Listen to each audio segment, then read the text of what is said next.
Так, бәрі таза қайырлы күн. Бүгін ерекше обзор болайын деп отыр. Не үшін ерекше? Бірінші кезекте бізде мынандай ноутбук жайында болмақ. Жалпы военный ноутбук. Военный ноутбукқа обзор. Түсінесіздер ма? Военный ноутбукқа обзор. Представляете? Елестетесіз военный ноутбук. Мен вообще алдын бір көрмеген. Бұны мен кинодан көргем.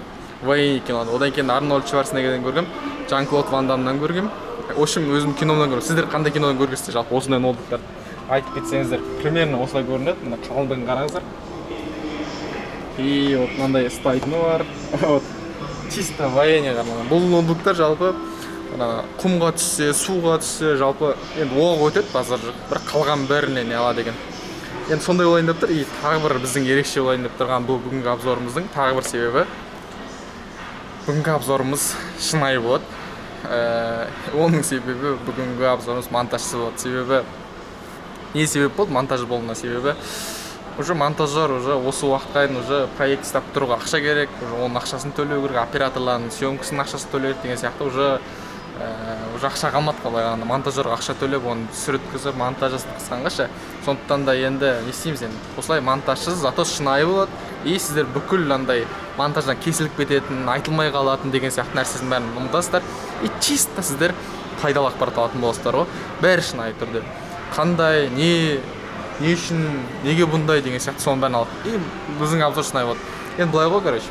Бізге реклама болатын болса, бізде ақша түседі. Ақша арқылы біз каналымыз көтереміз. Одан бізге сыйлықтар ойнатылады деген сияқты. Олар сіздерді ұтасыздар деген сияқты. Андай сөз сияқты ғой. Анасы мен қызының әңгімесі ғой. Сол сияқты ана.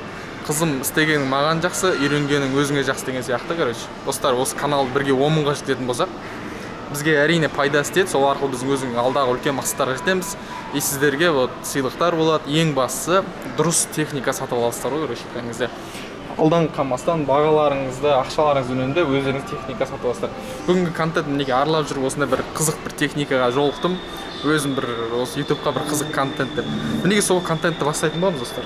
Енді барынша түсіністікпен қараңыздар. Бәрі қолдан келгенше, бәрі сіздер үшін лайк басып, қолдап отқан, ананы түсірші, мынаны түсірші деп отқан кісілер үшін арнайы жасалып отқан тема. Сондықтан да барынша осы ноут деген компанияда рахмет, осындай өз жерге бүйтіп давай түсір деп рұқсатын беріп неғып отқаны. Көбісі түсіруге рұқсат бермейді. Вот сондай. Сонымен кеттік мінеке, обзор бастайық, короче. Міне біріншіден адам бастайды. Примерно вот военный ноутбук, Core i5.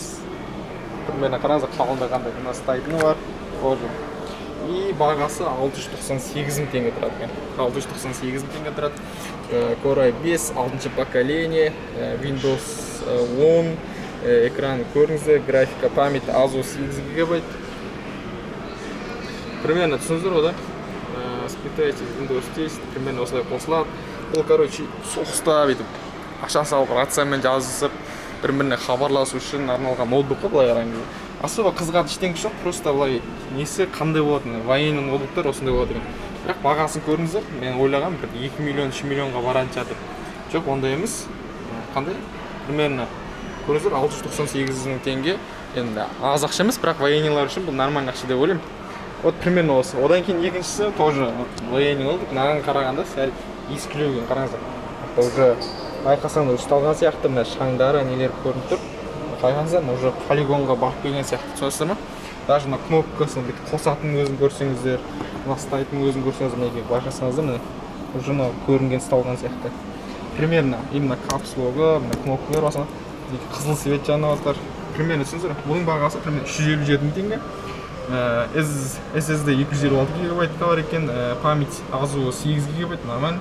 Енді бізге ойын ойнап жүрген адамдар, Windows 10, Intel Core i5, 4-ші поколение, мынада 6-ші поколение, мынада 4-ші поколение. Соответственно, Asus 8 болса, мынада 8. Примерно ұқсайды екен, бір-біріне. Бірақ мынаның бағасы 698 мың теңге, мына 357. Себебі мынау ұсталған болса керек, бірден бір себеп, примерно айтқан кезде. И мынау новый. И компаниясы Dell. Америкалық Dell деген компания, қателеспесем. Походу, екеуі бірдей сияқты. Блин. Достар, екеуі бірдей екен ғой, короче. Просто мынау ұсталған, мынау ұсталмаған, короче. Өзінше қуып отырмын ғой, короче. Екеуі екі түрлі сияқты. Екеуі бірдей екен, просто қалай айтсам болады. мынау жаңасы емес қой, короче. Неге неде болттарында қараңыз, мінекей кәдімгі болт, короче. Сыртқа шығып тұрған. Мынаусы бар, еще. Осы бар, кәдімгідей кейс та. Сыртынан қалай көрінеді деген артын. Мінекей артын қараңыздар. Примерно көрдіңіздер ме? Қандай болып тұрған? Флеш тығатын жерлері. Өз флешкілердің өзі ерекше. Флешка емес қой, андай ғой. Примерно түсіндіңіз ғой? Осындай нәрсе, примерно қанша минут болды обзорымыз? 5 минутта түсіріппіз. Мінекей достар, бүгінгі обзорымыз осымен примерно аяқталды деп ойлаймын.